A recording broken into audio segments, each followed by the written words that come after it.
দেখেন গ্রামীণ জনপদ ভাঙা রাস্তা দিয়ে হাইটা যাইতেছি। আসলে রাস্তাটা কত সুন্দর দেখা যাইতেছে।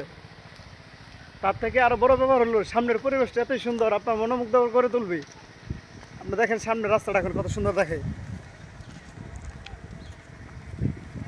এ হচ্ছে একটা নদী, এটা বালুকার নদী বলা হয়। বালুকা থেকে যে নদীটা আসছে আপনার বর্মির দিকে, ওদিকে গোড়াশাল গেছে এই নদীর এটাই।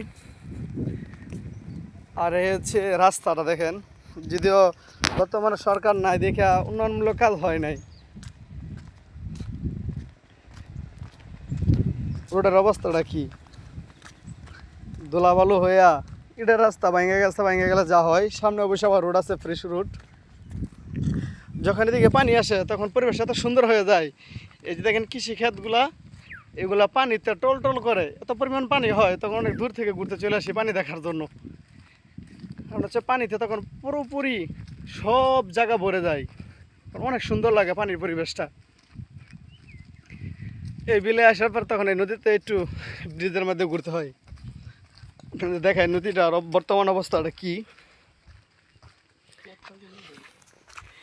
দেখেন। সেতুটা একটু লম্বা আছে।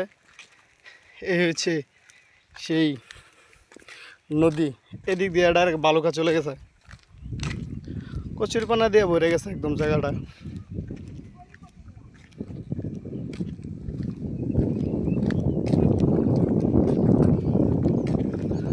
প্রচুর পরিমাণ কচুরিপানা,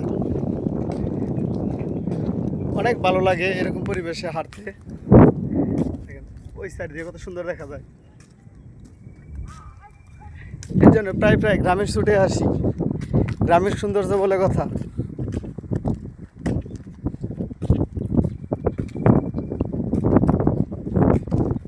ব্রিজের এই সাইডটা দেখেন, যত দূর যাবে দুই চোখ শুধু কৃষি কাজে পরিপূর্ণ ভরা। বিকালবেলা হলে আপনার এই জায়গাটা এত সুন্দর হয় যা বলার বাইরে। কিন্তু সবচাইতে বেশি সুন্দর লাগে যখন পানি থাকে পরিপূর্ণ, তখন এটা সৌন্দর্য অনেক বেশি হয়ে যায়।